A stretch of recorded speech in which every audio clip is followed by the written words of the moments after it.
Olá, irmãos e irmãs, sejam muito bem-vindos a mais um vídeo do nosso canal. Eu sou Fernando Ribeiro, o Pirro do UDS, Umbanda Tradição, História e Sociologia, e hoje eu quero falar com vocês sobre o processo histórico de demonização da figura de Exu. Então já deixa o like, se inscreve no nosso canal e roda a vinheta.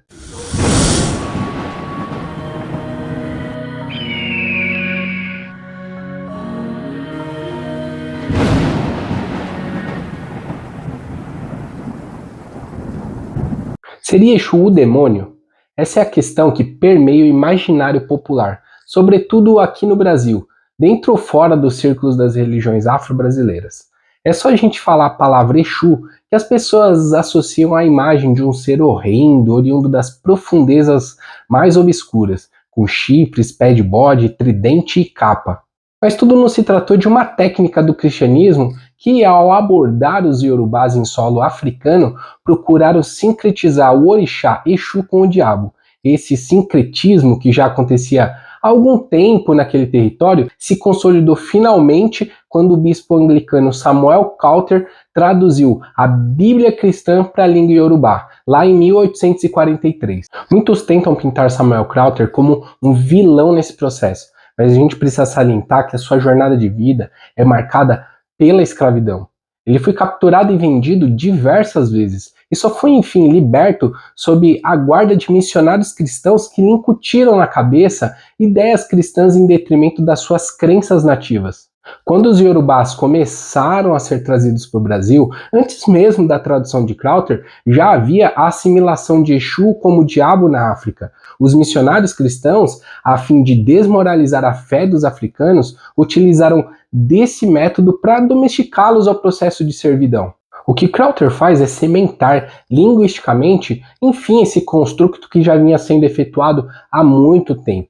Ele não é o vilão, é mais uma vítima de um processo que durou muitos séculos. E até hoje compõe a nossa sociedade, na subordinação do ser negro dentro de uma sociedade eurocêntrica. Mas é possível achar outros escritores que já haviam escrito assimilações de Exu com outras divindades. O autor francês Antoine de Maupassant de Pomerode atribuiu a imagem de Exu ao deus Príapo lá da mitologia grega, senhor da fertilidade. Ele fazia referências ao falo de Exu ser muito exagerado em relação ao resto do corpo.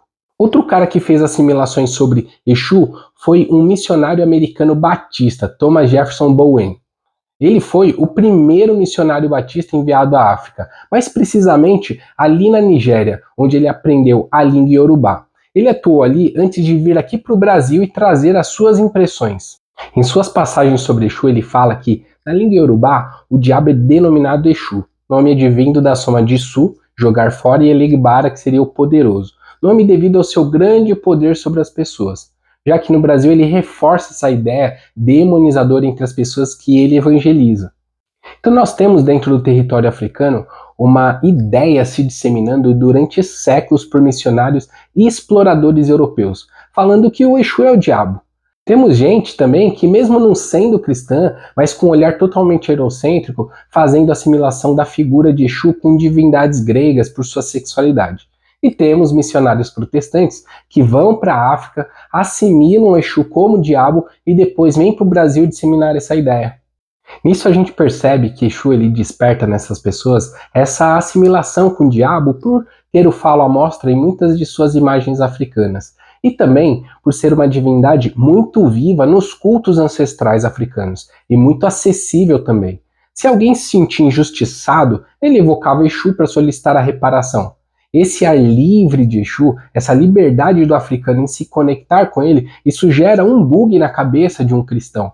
O cristão é temente a Deus, sacrifica o próprio corpo em nome de mandamentos. Quando ele vê um africano cultuando um ser tão livre como Exu, ele corre para sincretizar com algo ruim. Mas não por verem ali o diabo, mas principalmente porque a liberdade não é bem vista pelo cristão, que queria submeter aquele povo. Então ele precisava tirar deles a figura que despertasse esses sentimentos de liberdade, essa essência. A intenção era tirar a força que regia a espiritualidade dos iorubás. Em solo brasileiro, o Exu já chega com essa aura simbólica e linguística. E essas assimilações só não se concretizam de fato, pois muitos dos negros escravizados eles eram iniciados nos verdadeiros cultos africanos. E eles mantiveram a chama do culto aos verdadeiros orixás vivas de certa forma. E também os iorubás, ao chegarem aqui, ao se depararem com outras nações africanas mais antigas, como congo-angolanas, dalmeanas, eles encontram métodos de resistências para conseguirem cultuar as suas divindades. Você já tem aqui no solo brasileiro a divindade Inquisibanto congo-angolana chamada Alu-Vaiá, o Vudum de origem dalmeana chamada Legba. Essas duas divindades têm proximidades aí com o Exu Yorubá e também já eram assimilados pela igreja cristã como diabo. Mas para o sociólogo Reginaldo Prandi, é importante a gente entender que o sincretismo em solo brasileiro ele não é, como se pensa aí por muitos, uma simples tábua de correspondência entre os orixás e os santos católicos.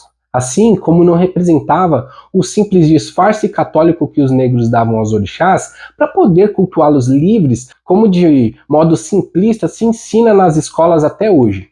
Para o sociólogo, essa ligação ela foi formulada pela existência do julgamento entre o bem e o mal, regulada pelo pudor do pecado, algo inexistente lá na ancestralidade iorubá.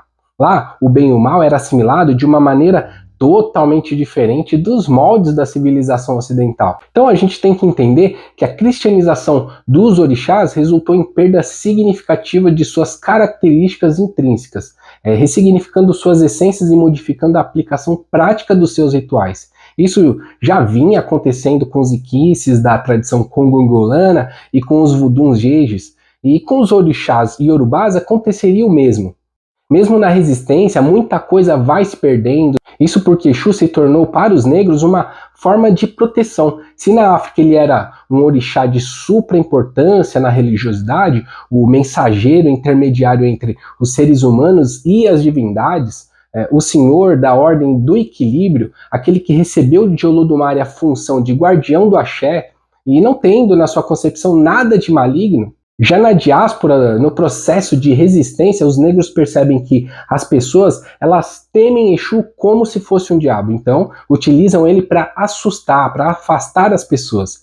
Eles pensavam da seguinte forma: ele não é o diabo, mas se você quer achar que ele é e quer justificar isso para me submeter e me dominar, então ele será o diabo e eu vou utilizar ele como diabo para você. Essa postura do negro visava anestesiar a perseguição. Esse método ele vai sendo utilizado pelos candomblés de nação e também por outras religiões que vão surgindo aqui no Brasil ao longo do tempo, como a cabula e as macumbas do século XIX. Exu Orixá, Aluvaiá Inquice, Legba Vodum, que são figuras cultuadas nos cultos, contra a sociedade externa aos terreiros se torna uma espécie de escudo simbólico.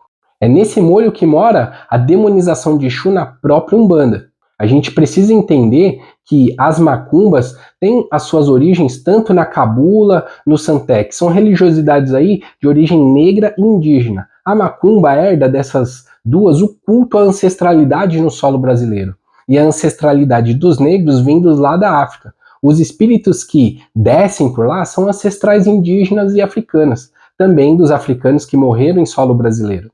Quando espíritas kardecistas começam a frequentar esses cultos ali entre o fim do século XIX e o começo do século XX, eles ficam encantados. E na tentativa de fazerem algo semelhante, acabam utilizando o método kardecista. Nisso, eles começam a categorizar os espíritos que se manifestam lá nos terreiros. O olhar desses espíritas ele está viciado na perspectiva cristã. E quando se deparam com espíritos mais ditos arredios ou mais revoltados, eles decidem que esses espíritos não podem trabalhar na lei de Umbanda. Eles querem espíritos mansos e sérios. Chamam eles de pretos velhos, caboclos, crianças. E autores vão começar a chamar os espíritos ditos arredios e revoltados de Exu. Mas por que eles chamam esses espíritos de Exu? Porque a cabeça doutrinária do kardecista, ela é cristã. Uma cabeça que já chega no solo da macumba tendencioso. Ele mal sabe o que é Exu Orixá, mas ele ouviu falar que Exu é diabo.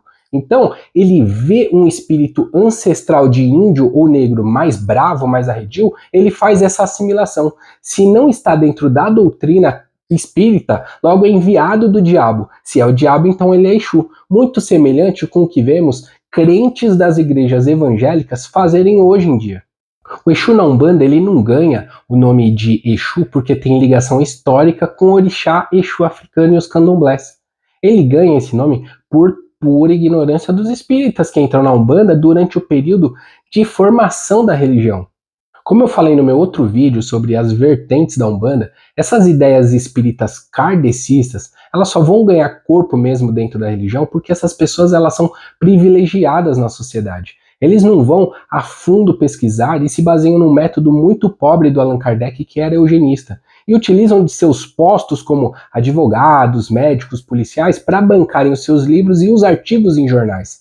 Eu citei nesse outro vídeo também figuras como Leal de Souza, Lourenço Braga, mas a gente tem também outro autor chamado Aloísio Fontinelli, que além de seguir antigos autores e também assimilar espíritos arredios, como Exu, ainda traz uma obra associando eles com os demônios da Goécia.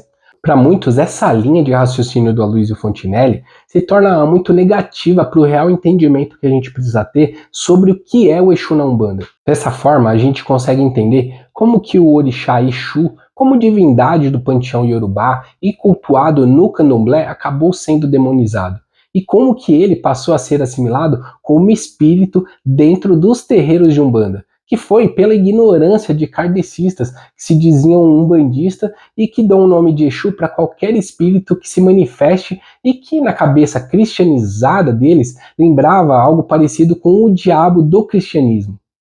Eu ainda vou falar sobre o Exu em outros vídeos, tanto vídeos falando exclusivamente sobre orixá, divindade, como falando sobre espíritos da Umbanda e da Quimbanda que a gente costuma dar o nome de Exu. Aqui nesse vídeo eu quis focar mais no processo histórico de demonização dessa figura na mente das pessoas, tanto dentro do cristianismo quanto na Umbanda, e eu espero ter cumprido meu papel, ok? Então é isso, eu espero que vocês tenham gostado desse vídeo. Eu vou deixar aqui as minhas redes na descrição, o meu WhatsApp, caso vocês precisem de consultas espirituais, e eu desejo para vocês muito axé e muito saravá.